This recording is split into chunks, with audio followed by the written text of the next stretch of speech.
Hello and welcome.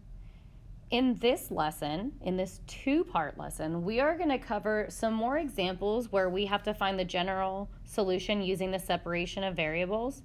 And we're going to build on that to when the functions get a little bit more complicated when we have to isolate y.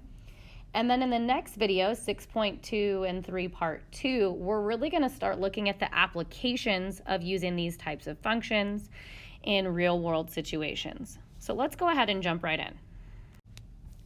So as a warm-up, I'm going to encourage you to go ahead and pause the video and try and work through these two examples on your own, just separating your variables and integrating both sides, and then unpause the video and see how you did. All right, hopefully you have had time to work through these problems on your own. So the first thing I'm going to do is separate my variables. So I'm going to multiply both sides by dx. Then I'm going to integrate both sides. So this is going to give me y equals. If I integrate 1 over x, I get natural log of the absolute value of x.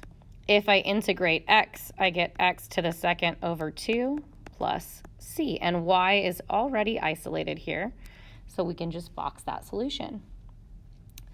For number 2, again, I'm going to move my dx to the other side. Cosine of x plus 3 with respect to x. We're going to integrate both sides. This is going to give me y equals sine of x plus 3x plus c. And again, y is already isolated here, so that's as far as we need to go.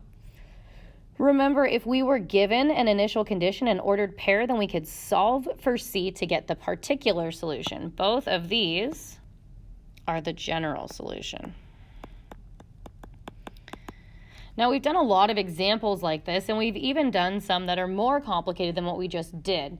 But I want to talk about what happens if we get into a really complicated situation. So we're actually going to look at an example first, and then we're going to talk about sort of some tips and tricks when we're working with more complicated problems.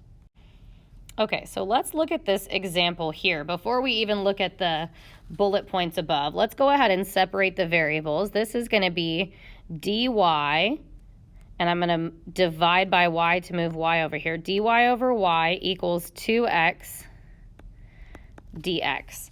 Now, I could move the 2 to the other side as well, but I really want my y portion to be as simple as possible. So if there's a scalar, if there's a number in front, I'm going to leave it with x.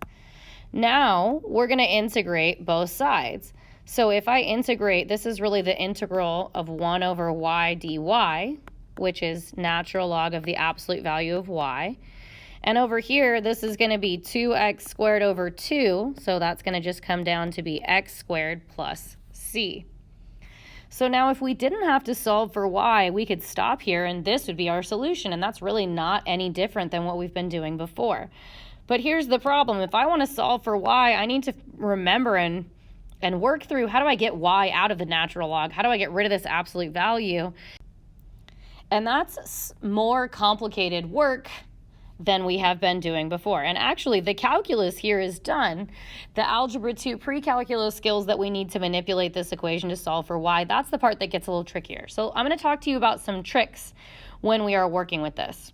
No matter what, if we're isolating dy and dx and separating our variables, we're using this solve a differential equation by separating the variable. That's the only kind of differential equation you're going to be expected to evaluate here. So we're still doing the same thing, but go slow. Show each step. Remember that sometimes isolating means factor, and we'll see an example where I'm talking about that today.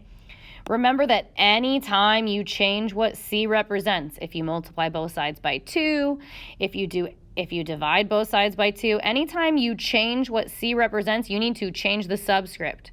If it was c, then it becomes c1 or c2 or c3. And then the thing we need to know for this problem is that to undo natural log, to get rid of this natural log over here, we basically need to say that we're going to take e to the power of both sides of the equation, and that's going to allow us to work through this. So to solve this problem, I'm going to raise e to the power of both sides of the equation. Well, that's going to give me e to the natural log of the absolute value of y equals e to the power of x squared plus c. That's a little better. Okay, e to the power of the natural log of anything is just whatever that was, right? the natural log of absolute value of y. E and natural log are inverse operations, so they undo each other. Now over here, I'm going to rewrite this as e to the x squared times e to the c. We can do that using properties of exponents. And what I want you to realize is that e to the power of c, this is just some number, which means I can change the subscript there simply by making it a new c value. So the absolute value of y, and I'm going to move it in front, is c1 times e to the power of x squared. Now, to get rid of the absolute value, what we're really just saying is that the inside could be positive or it could be negative. So what could be different here is multiplying by -1 potentially. So we can drop the absolute value by changing our c value. So we can say y equals c sub 2 times e to the x squared. So if this is supposed to be positive, then c sub 2 will make it that way. If it was supposed to be negative, then c sub 2 will make it that way. So we're accounting for any issue that we may have had with the absolute value. It's getting sucked up into this c sub 2. Okay, let's look at a few more examples. All right, I am going to rewrite this as dy times, I'm going to move this y to the other side, so I'm going to just multiply both sides by y. Y dy equals -3 over 2x dx. And I could have moved the 2 to the other side as well, so 2y dy, but my goal is to have as little complications with y as possible. So now I'm going to integrate both sides. That's going to give me y squared over 2 equals -3x squared over the 2 that was already there times the 2 that's my new exponent plus c. So I'm going to multiply both sides by 2. And when I do that, that's going to change my c value. So if I multiply everything by 2, this is going to go away and one of those is going to go away. So -3 over 2x squared. And I'm just going to give c a new subscript because now it's 2 times c. Now to solve for y, I'm going to square root on both sides. So I'm going to get that y equals the square root of -3 over 2x squared plus c1, or y equals negative the square root of -3x squared over 2 plus c1. So we could have actually done this one last week, but I still want to kind of review the more complicated ones. Okay, number 4. The issue that I see with number 4 is trying to figure out how to get all of the y's together and then move them to the other side. So if you remember, one of those tips and tricks said, remember that you can factor. So what I'm going to do here is I'm going to factor out a y. These both have a GCF, and that's going to be y. If I factor a y out, I'm left with 1 plus x. So now I can divide both sides by y and multiply both sides by dx to separate the variables. So take a look at what we just did. We said right now I can't subtract xy and subtract y. How do I break apart these y's and x's? I factor out the greatest common factor. Then I move dy and dx to the appropriate sides with the right variables, separating those variables, and now I'm going to integrate both sides. So on the left, that's going to give me natural log of the absolute value of y. On the right, 1 becomes x, and x becomes x squared over 2 plus c. Now I'm back to this weird natural log situation. To get rid of this whole natural log, I'm going to say e to the power of everything. So e to the power of the natural log of the absolute value of y equals e to the power of x plus x squared over 2 plus c. E to the natural log of the absolute value of y is just the absolute value of y. And over here, I'm going to rewrite this as e to the c times e to the x plus x squared over 2. I know that e to the power of c is just some constant number, and I want to get rid of these absolute values, so I'm going to call this c sub 1, and that's going to deal with the absolute value and the e to the power of c. So c1 times e to the power of x plus x squared over 2. So those natural log problems can get really tricky, so I want you to make sure you're showing as many steps as you need to in order to get you to the appropriate answer. Let's work through 2 more examples. Okay, here are 2 more examples. I encourage you to pause this video and work through this on your own if you feel comfortable. Otherwise, you can work through it with me. So first thing on number 5, I'm going to write dy times y.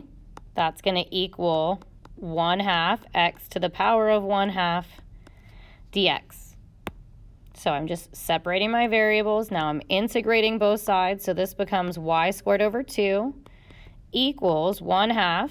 If I add 1 to my exponent, I get 3/2, and then I need to divide by 3/2 plus c. Let's clean this up a little bit. Y squared over 2 equals, if I have 1/2 and I'm dividing by 3/2, that means I'm multiplying by 2 over 3.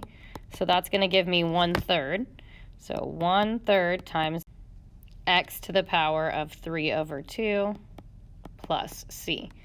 Now I'm going to multiply both sides by 2 to get rid of my y squared over 2, which is going to change my c value. So this is now going to be 2/3 x to the 3/2 plus c sub something different.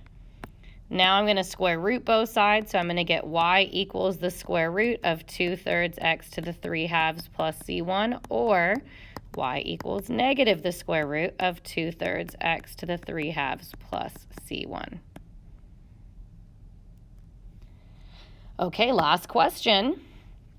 Now something I want you to notice, I'm going to rewrite this as dy dx first, is that the only way that I'm allowed to integrate both sides is when I'm multiplying my y times my dy.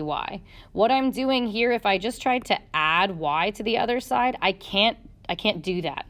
I'm not separating my variables so that I'm multiplying. So what I have to do in this case, because I can't just do that, is I actually have to treat this as one term, and I'm going to divide that one term on both sides. That's going to give me dy over 4 minus y, and that's going to equal dx. Now I'm going to integrate on both sides. I'm going to do the integration for the dy part off to the side here. The integral of 1 over 4 minus y dy. If we use u substitution here, let u equal 4 minus y, so du is negative dy, because the derivative of negative y is negative 1. So if I rewrote that integral, I would get the integral of 1 over u times du over negative 1, or negative du. So this is going to be negative natural log of the absolute value of u, which in this case is going to be negative natural log of the absolute value of 4 minus y. The right-hand side is a little bit more straightforward. If I integrate dx, I get x. And I want to make sure I have a plus c. Now I need to solve for y. So I'm going to divide both sides by negative 1 to get rid of this. So natural log of 4 minus y equals negative x plus a new c, c sub 1. Now I'm going to take e to the power of everything. So e to the natural log of the absolute value of 4 minus y equals e to the negative x plus c1. This is going to just become 4 minus y inside absolute value. And this is going to become, remember that e to the negative x plus c1, that's the same thing as e to the c1, e to the negative x. So I'm going to just change my constant here and make this c sub 2 e to the negative x. I'm going to drop the absolute value and change it to c sub 3. I'm going to subtract 4. And then I'm going to divide by negative 1 to solve for y. So I'm going to change this to be c sub 4, although you could just make it negative in the front if you prefer. So this is really the most challenging one that we have done up to this point. So key things in this lesson. Separation of variables means I need all the x stuff times dx equals all the y stuff times dy. Then we can integrate both sides and solve for y. If things get more complicated, don't forget our little tricks. Don't forget that we might need to factor out a GCF. Don't forget that every time our C value changes, we need to change the subscript. And don't forget that if we're trying to get something out of a natural log, that we can take e to the power of both sides. So hopefully this was a good review as well as a little extension to some more complicated problems. Go ahead and write down any questions you have, and I look forward to supporting you on this. Thanks for listening.